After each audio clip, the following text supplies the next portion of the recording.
กำลังสิบ้านแห่ตอนนี้กำลังสิบ้านแห่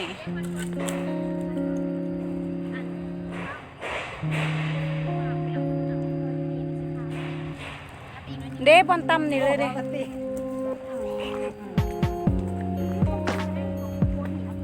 บอลตัวนี้เลย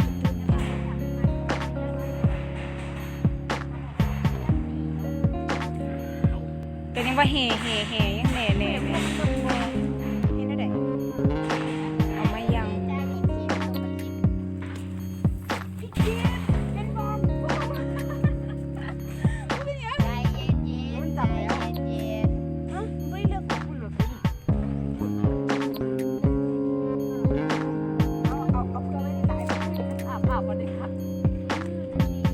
ย้ายรถมาพี่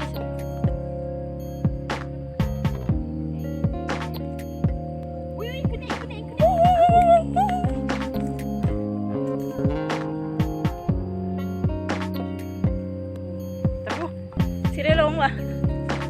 มันดึงบุมาอีลีมันคล้ายเฮดูตาตายยังสิดึงเฮไว้เอาออกว่าระเบิดทุ่งส้มตายบอกยังหรอกเนี่ย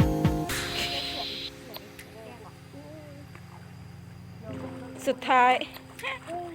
ระวังเหยียบสุดท้ายเธอก็ได้ลงระวังเหยียบเจ้าดึงเดี๋ยวเด้อมันติดบนนี่หว่าเดี๋ยวนี้นี่แหละว่าติดบนลง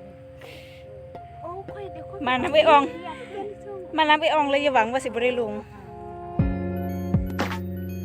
งมเอาป่าวะค้าบาดขึ้นมา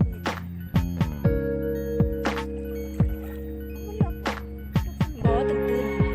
แต่ว่ามันคาไม่กันมีแล้วเอาไว้อันแบบมีน้ำเย็น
มีกับซ้ำมีกับจุ๋มว้ายบ่ได้แบบนั้นน่ะโอ้ย